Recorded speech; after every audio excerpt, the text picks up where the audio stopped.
Adam Hombs, final speech.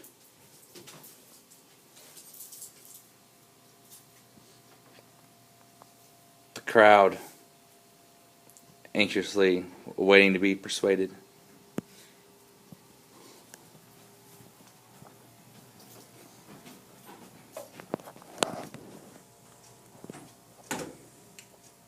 No one plans to get hurt or sick, but at some point in their life, they're bound to need medical attention, whether they like it or not. Everybody thinks that universal health care is the solution to all of our healthcare problems that our government faces. Our country was based on the concept of limiting government rule and allowing its citizens more freedom and the power to live their lives as they see fit. So you may ask, what is universal health care? Universal health care is a type of health care that is provided by its government, which allows all of its citizens to have free health care, whether if they have a good or bad medical history. Many people also think it's odd that the United States is the only well-developed country that does not have universal health care. And there are two main reasons why. Number one, our forefathers worked very hard to protect our individual rights by limiting government power. So why would we want our entire healthcare system controlled by the government? And number two, Canada is a well-developed country that has universal health care, and they have to wait a very long period of time in order to see a doctor or specialist, and in some cases, they come over to the United States to see a doctor sooner.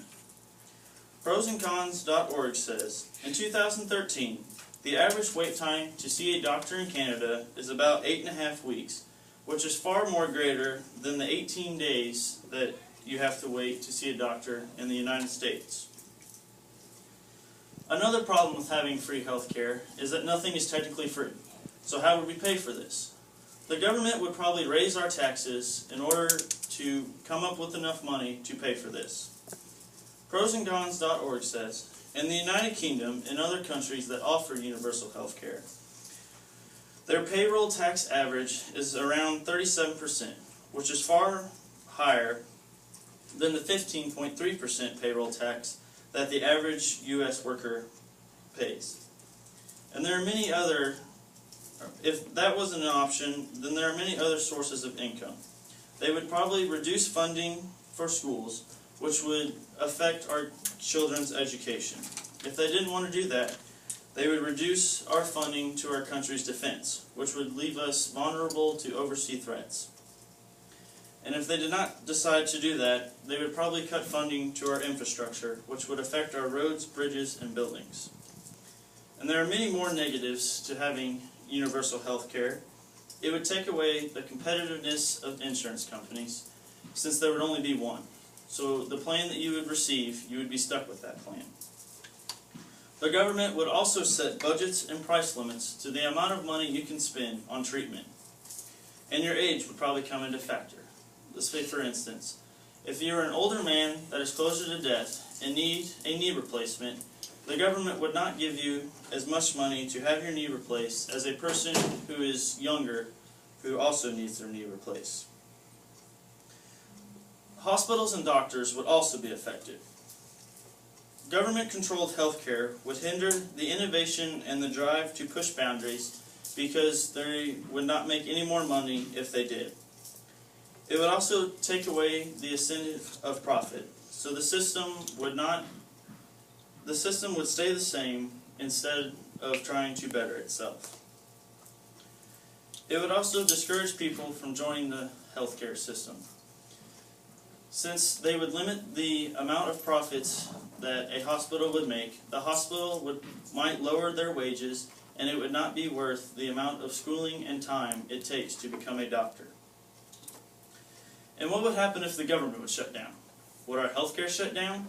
Or would there be a great pause in our healthcare system, since we can't choose when we need to be heard? And our patients' confidentiality would also be at risk. Since all of our important records would all be under one system, it would be easier if our healthcare system database was hacked. Then all of our important records would be at risk.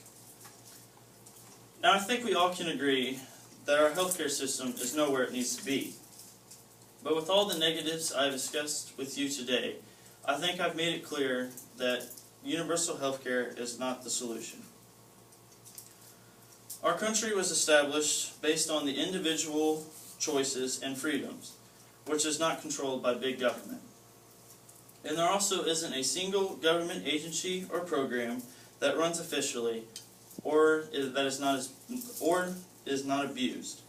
So why would we want the same agencies running something as important as our health care and give them the power to determine the health care services we would receive that may affect the quality and the length of our lives? Thank you.